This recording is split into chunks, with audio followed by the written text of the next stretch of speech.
Hello बच्चों, welcome to BSc knowledge hub. I hope आप सब अच्छे होंगे। मुझे पता है, क्योंकि आप लोग इतनी मेहनत कर रहे हो तो ऑब्वियस है थोड़ा तो डिप्रेशन होगा ही, टेंशन होगी।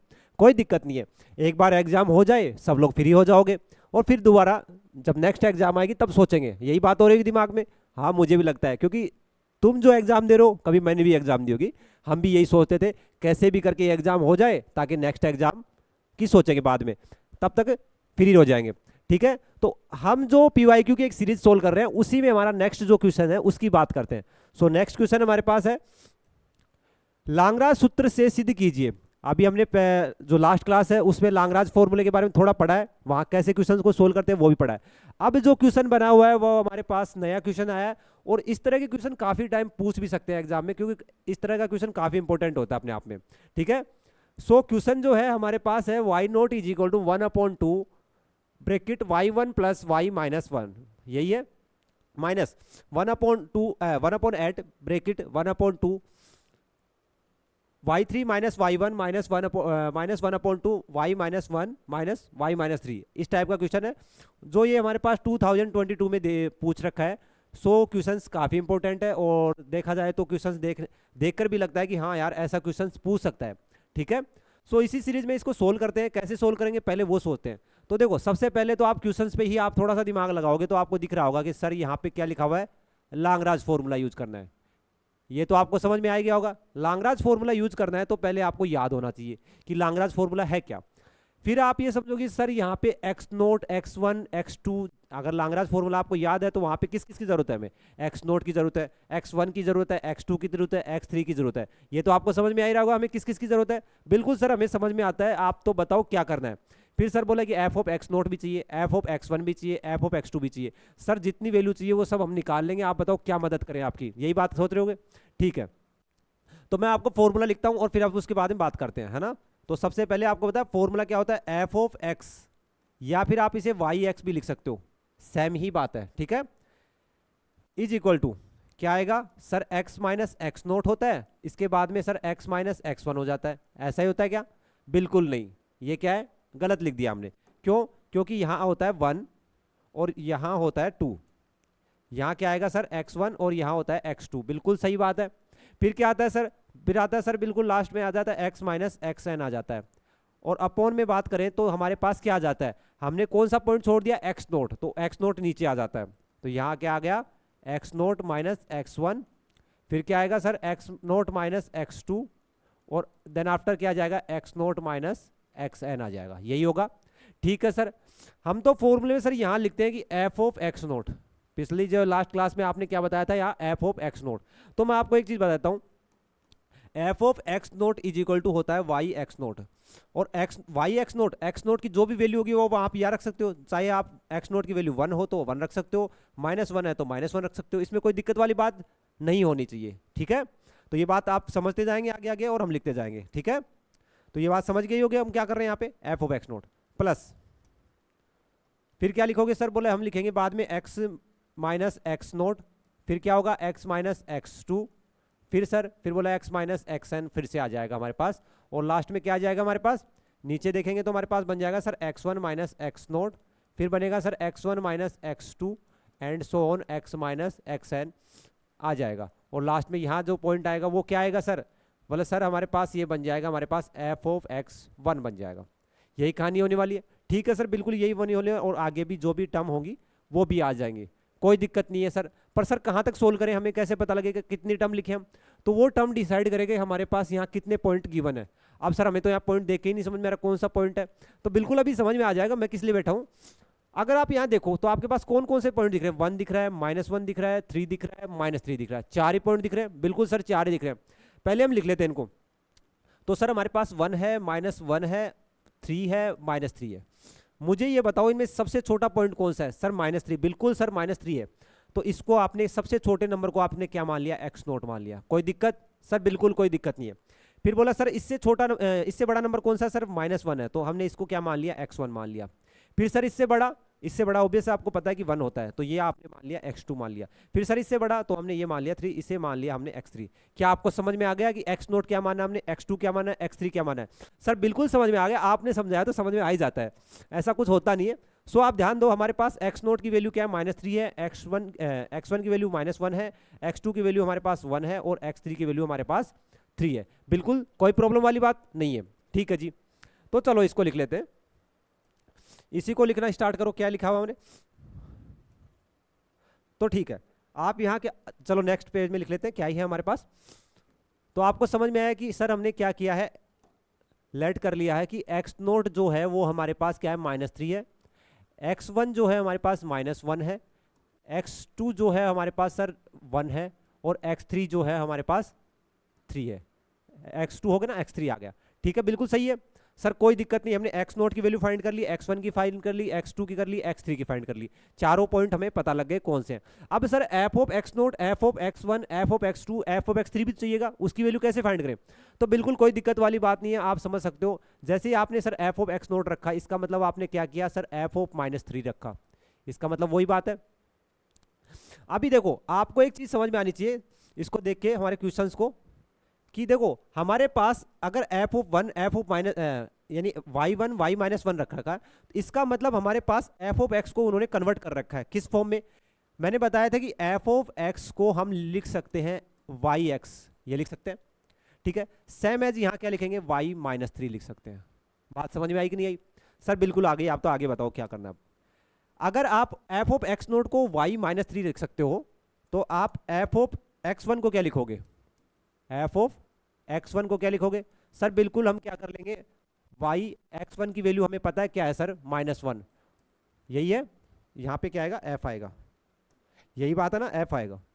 फिर इसे लिखेंगे सर हम y-1, सर बिल्कुल कोई प्रॉब्लम वाली बात नहीं, यही लिखेंगे। सेम ऐसे ही हम क्या कर लेंगे, f ऑफ x2 को हम क्या लिख लेंगे, f ऑफ x2 की वैल्यू क्या है हमारे पास, तो यहाँ क्या आ जाएगा, y1 आ जाएगा। फिर आप सर बोलोगे f ऑफ x3 को हम क्या रख लेंगे सर, y3 रख लेंगे। यहां तक किसी को प्रॉब्लम सर, बिल्कुल प्रॉब्लम नहीं है, क्योंकि आपने जो पॉइंट बोले थे वही हमने क्या किया, y के नीचे, इसके नीचे लगा के हमने लिख दिए, यही बात थी। अब आपको किसकी वैल्यू मिल गई, f ऑफ x नोट की वैल्यू मिल गई, या अच्छा यहाँ f लिख दिया है, तो इसको चेंज कर लो, कोई नहीं, यहाँ f लिख दो। यहाँ पे क्या आ गया, f ऑफ x1 की वैल्यू हमारे सर y-1 मिल गई, f ऑफ x2 की वैल्यू 1 हो गई और f ऑफ x3 की वैल्यू y3 मिल गई। ये बात बिल्कुल सही है सर, बिल्कुल कोई प्रॉब्लम नहीं है, यहाँ तक वैल्यू हमें पता थी और यही वैल्यू हमने यूज किया है। इन सबको आप कहाँ यूज करोगे सर, फॉर्मूले में यूज करेंगे, ऑब्वियस है, आपको पता ही है। आप कुछ भी बोलो सर, हमें समझ में आ जाता है, ठीक है। तो देखो वापस फॉर्मूले पे आओ, क्या है, देखो फॉर्मूला यही है कि हमारे पास x माइनस x1 करना है, x माइनस x1 करना है। अब जैसे आपको पता है कि x माइनस x1 करना है, तो x1 की वैल्यू आपको पता है, x2 की वैल्यू पता है, xn की वैल्यू पता है, xn नहीं है तो हमारे पास लास्ट जो पॉइंट होगा वहां तक करेंगे, ठीक है जी। तो देखो हमारे पास पता है कि f of x is equal to, it means x minus x1 आना चाहिए। x1 क्या है हमारे पास, -1, तो रख दो यहाँ पे, जैसे ही -1 रखोगे तो ये प्लस हो गया। फिर क्या है, x माइनस x2 आता है और x2 की वैल्यू क्या हमारे पास 1 है। फिर देखो क्या आना चाहिए, x माइनस 3 हो जाएगा, यही बात है, बिल्कुल सर यही है। अब पॉइंट छोड़ा कौन सा हमने, x नोट छोड़ा है -3, तो -3 में से सब्ट्रैक्ट कर दो सबको, तो -3 + 1, -3 - 1, फिर क्या आएगा, -3 - 3, यही आएगा, बिल्कुल सर बिल्कुल यही आ रहा है। फिर क्या आता है, f ऑफ x नोट आता है और f ऑफ x नोट की वैल्यू क्या है हमारे पास, y-3, सर बिल्कुल यही आ रहा है, प्लस यहां तक सर हमें कोई दिक्कत नहीं है। आप नेक्स्ट टर्म बताओ कैसे सोल्व करें। सेम ऐसे ही हम एक पॉइंट छोड़ देंगे, कौन सा, नेक्स्ट, जो हमने छोड़ा उससे नेक्स्ट वाला एक पॉइंट छोड़ेंगे और वापस एक टर्म बना लेंगे। तो इस बार क्या होने वाला है sir, x minus x note आता है, x नोट की वैल्यू क्या है हमारे पास, -3, इसलिए क्या आ गया यहाँ पे +3। फिर क्या होता है सर, फिर x माइनस x1 नहीं कर सकते क्योंकि x1 को हमने छोड़ दिया है, इस बार क्या आ गया, x माइनस x2, तो x माइनस x2 यानी क्या आ जाएगा, x माइनस 1 आ जाएगा। फिर क्या आएगा सर, x माइनस 3 आएगा, अपॉन में क्या आएगा सर, अपॉन में जो पॉइंट छोड़ा है उसमें से सब्ट्रैक्ट कर दो, कौन सा पॉइंट छोड़ा हमने, -1 छोड़ा है, तो यहाँ क्या आ जाएगा सर, बिल्कुल -1 + 3, फिर क्या आएगा सर, -1 - 1, फिर क्या आएगा, -1 - 3 आएगा, यही होगा सर, बिल्कुल यही होगा। फिर क्या आता है, f ऑफ x1 आता है, f ऑफ x1 की वैल्यू क्या है आपके पास, देखो यहाँ पे f of x1 is equal to y-1। Sir यहाँ तक बिल्कुल समझ में आ गया, कोई दिक्कत वाली बात नहीं थी, सबको समझ में आ रहा है, बिल्कुल समझ में आ रहा है, कोई प्रॉब्लम हो तो बता सकते हो, अभी वापस आगे सोल्व कर सकते हैं इसको। तो देखो अब आगे क्या आएगा, अब हमारे पास वापस क्या करना है, देखो 2 पॉइंट तक हमने सोल्व कर लिया, तीसरा पॉइंट और कौन सा छोड़ोगे, इस बार 1 को छोड़ दो, बाकी सोल्व कर लो। तो क्या आ जाएगा, इस बार हमारे पास आ जाएगा x+3 x+1 और क्या आ जाएगा x-3 अपॉन में क्या आएगा, जो पॉइंट छोड़ा उसमें सब्ट्रैक्ट करो। तो 1+3 1+1 1-3 और यहाँ क्या आ जाएगा, इस बार देखो f(x1) की जगह f(x2) लेना है, यानी कि आपके पास आ जाएगा y1। तो यहाँ आ गया y1। फिर आगे सोल्व करो, फिर से इस बार आपको किसको छोड़ना है, 3 को छोड़ना है, बाकी पॉइंट सब्ट्रैक्ट कर दो। तो यहाँ आ जाएगा x+3 x+1 x-1 अपॉन में क्या आ जाएगा, जो पॉइंट छोड़ा है उसमें से सब्ट्रैक्ट करना है। तो पॉइंट कौन सा छोड़ा, 3 छोड़ा है, तो आप लिख दो क्या आएगा 3+3 3+1 और 3-1 और यहाँ क्या आ जाएगा f(x3) की वैल्यू हमारे पास क्या है y3। यहाँ तक किसी को दिक्कत, हमने क्या किया, अगर आपको यहाँ तक समझ में आ गया तो सारा समझ में आ ही जाएगा, कोई ऐसी दिक्कत वाली बात नहीं आनी है। क्योंकि यहाँ पे लैग्रांज में सिर्फ आपको वैल्यू रखने का ही थोड़ा सा प्रॉब्लम होता है कि आप कुछ गलत ना रख दो, ठीक है। अब आप ध्यान दोगे सर अब क्या किया जाए, थोड़ा सा और बता दो आप तो हमारा काम हो जाएगा। देखो यहाँ क्या आपके पास y0 का मीनिंग क्या हुआ आपके पास, अगर ध्यान दो तो y0 को हम लिख सकते हैं f(0), इसका मतलब x की वैल्यू क्या आ गई है हमारे पास 0, यही मतलब है इसका। यानी हमें जहां जहां x दिख रहा है वहां वहां क्या पुट करेंगे, हम 0 पुट कर देंगे। तो यही करने वाले हैं, तो ये लो जी, इसको यहां से हटाते हैं और आगे बढ़ते हैं। अभी क्या कर रहे हैं हम, x = 0 पुट करेंगे, x = 0 पुट कर देते हैं। जैसे आप x = 0 पुट करोगे तो इसका मतलब हमें क्या करना है, रखो जहां जहां 0 दिख रहा है, तो f(0) जिसको क्या लिख सकते हैं हम y0 = अब यहां 0 रखोगे तो रखो क्या आएगा, 0+1 1 ही होता है, कोई दिक्कत नहीं है सर। 0-1 -1 ही होता है। फिर लिखोगे सर 0-3 -3 ही होता है अपॉन यहाँ सर -3 + 1 आपके -2 हो गया, -1 -3 -4 हो गया और यहाँ पे -6 आ गया, कोई दिक्कत नहीं है। यहाँ आ गया आपके पास -3 प्लस नेक्स्ट टर्म को सोल्व करोगे, जैसे ही आप यहाँ 0 रखोगे 0 + 3 3 होता है, 0-1 -1 होता है, 0 -3 -3 होता है, ठीक है। सो आप सोल्व करोगे तो यहाँ पे आ जाएगा 3 फिर -1 फिर -3 अपॉन फिर क्या आएगा। अब देखो यहाँ से वापस सोल्व करोगे तो -1 + 3 2 होगा, -1 -1 -2 होगा, -1 -3 -4 हो गया, रख दो इनको। तो यहाँ तो आ गया आपके पास 2, यहाँ आ गया -2 और यहाँ आ गया -4 और ये बन गया आपके पास y-1। सर कोई दिक्कत नहीं है, यहाँ तक हमें बिल्कुल समझ में आ रहा है। आप तो आगे बढ़ो, आगे बढ़े तो आगे बढ़ने के लिए आपको कौन सी टर्म, इस बार ये वाली टर्म सोल्व करनी है।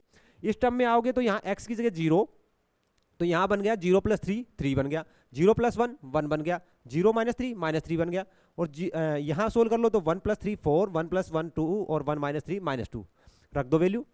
तो जैसे आप यहाँ वैल्यू रखो क्या आएगा आपके पास, तो यहाँ से बन रहा है 3 फिर बन रहा है 1 और उसके बाद में -3 अपॉन यहाँ से 4 2 एंड -2 4 2 एंड -2 यही बना और यहाँ पे बन गया आपके पास f1। अब एक टर्म और बच गई जिसको सोल्व करना है हमें, लास्ट टर्म। यहाँ 0 पुट करोगे 0 + 3 3 होगा, 0 + 1 1 होगा, 0 - 1 -1 होगा, इसको भी रख लो। तो आपके पास बन गया 3 1 एंड -1 अपॉन यहाँ सोल्व करो 3 + 3 6 हो गया, 3 + 1 4 हो गया, 3 - 1 2 हो गया। तो आपके पास बन गया 6 4 एंड 2 और यहाँ बन गया y3। यहाँ तक सबको समझ में आ रहा है, बिल्कुल सर बिल्कुल समझ में आ रहा है, कोई प्रॉब्लम वाली बात नहीं है। अब सिर्फ आपको सोल्व करना है, यानी जो कैंसिल हो रही है टर्म उनको कैंसिल कर दो, बाकी को आप सोल्व करके बता दो। तो सोल्व करो, देखो यहाँ कोई टर्म कैंसिल हो रही है, हाँ सर हो रही है, कौन सी सर, अगर हम माइनस से माइनस को कैंसिल कर देते हैं तो हमारे पास ये तो इसका कोई मतलब बचेगा नहीं, और 3 को 6 से काटा तो हमारे पास बन गया सर यहाँ पे 2 बन गया माइनस का। अब इसको बाकी सोल्व कर लो सर, क्या आ गया आपके पास 2 2 × 4 4 4 16 और वो भी कैसा आ रहा है हमारे पास, यहाँ माइनस का है तो माइनस का 16 आ रहा है, यही आ रहा है 1/- 16 आ रहा है, यही आ रहा ना। देखो सबसे मेन बात है कि आपके पास कैलकुलेशन में प्रॉब्लम नहीं आनी चाहिए, उसका ध्यान रखना हमें। तो यहाँ बन गया हमारे पास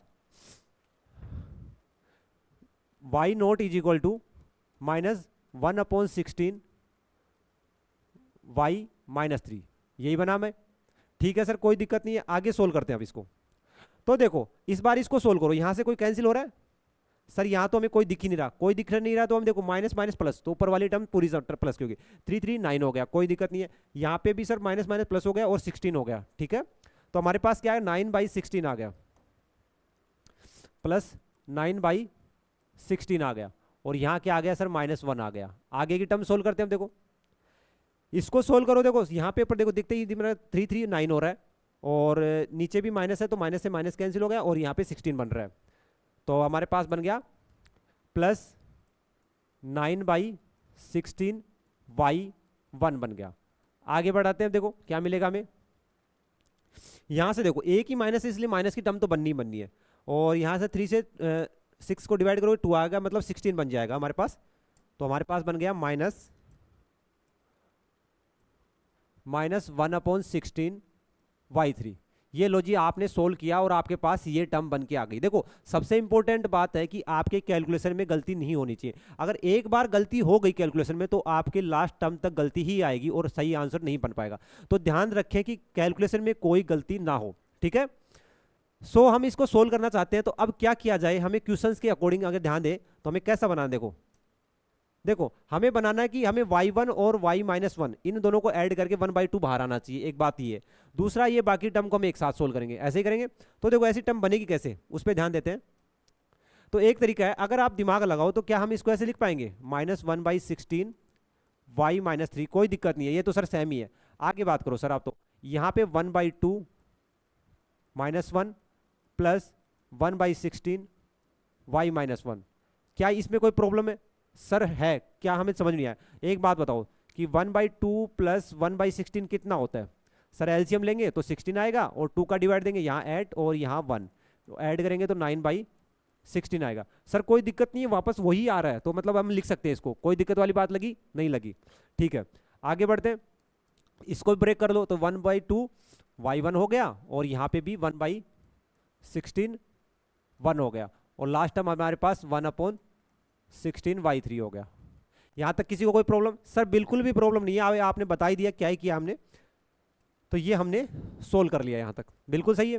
फिर हमने देखी थी फर्स्ट टर्म में क्या था कि 1/2 वाले एक साथ ले रखे थे, तो 1/2 वाले एक साथ ले लो, तो हमारे पास क्या मिल जाएगा, तो यहां मिल जाएगा हमें 1/2 एक साथ लिया, तो हमारे पास देखो ये वाली टर्म और ये वाली टर्म हम एक साथ सोल्व कर लिए, तो क्या आ गया हमारे पास, y-1 प्लस y1। सर बिल्कुल यही आ रहा है, कोई दिक्कत वाली बात नहीं, ये दो टर्म तो हमारे पास फिनिश हो चुकी। अब बाकी बच गई उनमें आप एक काम करो, -16 कॉमन ले लो, 1/16, तो -1/16 आपने कॉमन लिया, तो अंदर क्या क्या बच गया हमारे पास, तो सर हमारे पास बच गया यहाँ पे, तो माइनस कॉमन ले रहे, तो यहाँ से -3 बच गया, y-3, और यहाँ से आपके पास -1 बच गया, और यहाँ पे आपके पास सर यहाँ 1 बच गया, y1 मतलब, और यहाँ प्लस y3 बच गया। ये हमारे पास बन रहा है सर, बिल्कुल कोई प्रॉब्लम वाली बात नहीं बन रही सर। अब एक चीज बताओ मुझे, 1/8 और 1/2 कितना होता है, 1/16, यही होता है नहीं होता? तो मैं ये कहता हूँ 1/16 में से 1/2 को आप अंदर ले जाओ, कोई दिक्कत थोड़ी आएगी, नहीं आएगी। तो हम ये कर सकते हैं कि 1/2 एज इट इज रखो, यहाँ y-1 प्लस y1 कर लिया, और हमने क्या किया सर, 1/8 को बाहर रख लिया और 1/2 को अंदर मल्टीप्लाई कर दिया, तो ये 1/2 हर एक टर्म से होगा, ओबेस है। तो ठीक है सर, एक काम कर सकते हैं कि माइनस वाली टर्म एक साथ ले लेते हैं और प्लस वाली एक साथ ले लेते हैं, कोई दिक्कत थोड़ी आएगी सर, कोई दिक्कत नहीं आने वाली है। तो ठीक है सर, तो यहाँ हमने क्या किया कि एक तरीका ये भी है, आप एक काम करो कि इन टर्म को पहले लिखने की कोशिश करो। जैसे आप इनको पहले लिखने की कोशिश करोगे तो क्या करोगे सर, यहाँ पे एक काम किया जा सकता है कि y3 और -y1 किया जा सकता है। सर बिल्कुल ये किया जा सकता है, कोई दिक्कत नहीं है। फिर बोला सर एक टर्म और बच गई, अब एक काम कर सकते हैं हम, यहाँ से माइनस कॉमन लो इन दोनों में से, और 1/2 रख लो, और यहाँ क्या हो जाएगा, y-1 माइनस y-3 आ जाएगा। सर ये बिल्कुल सही बात है, हमें कोई प्रॉब्लम नहीं है। हमने क्या किया सर, इन दो टर्म को एक साथ लिख लिया, इन दो टर्म को एक साथ लिख लिया, और जो 1/2 हमने बाहर से लिया था वो दोनों से मल्टीप्लाई कर दिया, सेम ही बात है। वापस इनको अंदर मल्टीप्लाई बाहर लाओगे तो वापस वही टर्म बन जाती है, कोई दिक्कत वाली बात नहीं होने वाली है, ठीक है। क्या हमें यही लेके आना था सर? बिल्कुल यही लेके आना था, y0 = 1/2 y-1 plus y1 minus 1/8, और अंदर बन रहा था 1/2 y3 minus y1 minus 1/2 y-1 minus y-3। Sir कोई दिक्कत वाली बात नहीं है, यही हमें सॉल्यूशन लेके आना था, तो हमें समझ में आ गया है। आप टेंशन लो ही मत, क्योंकि हमें तो बात आ ही जाती है समझ में। आप कुछ भी बताओ, हमारा दिमाग तो इतना अच्छे से काम कर रहा है कि आप जो बता रहे हो हर एक चीज समझ में आ रही है, बिल्कुल कोई टेंशन वाली बात ही नहीं है। देखो बच्चों, थोड़ा सा ये कह सकता हूँ कि एग्जाम प्रेशर हो सकता है आपके दिमाग पे, लेकिन इसका मतलब ये चीज़ नहीं है कि आप क्वेश्चंस को समझ ही ना पाओ। तो क्वेश्चन तो बिल्कुल समझ ही लोगे, ऐसी कोई बात ही नहीं है। सो हमने जो क्वेश्चन सोल्व किए हैं, जितने भी क्वेश्चन सोल्व कर लिए, आप उन हर एक क्वेश्चन को अच्छे से सोल्व करो। एग्जाम में मिलेंगे ऑब्वियस से क्वेश्चन इनमें से ही, क्योंकि सारे क्वेश्चन वही हैं जो पीछे एग्जाम में आ चुके हैं। सो आप थोड़ा सा मेहनत करो, और एग्जाम पास में है तो पढ़ते रहो। मेरी तरफ से आपको बधाई एग्जाम की, पहले से ही तैयारी कर रखो। Okay, so thank you so much. Next question next class में करते हैं। Thank you.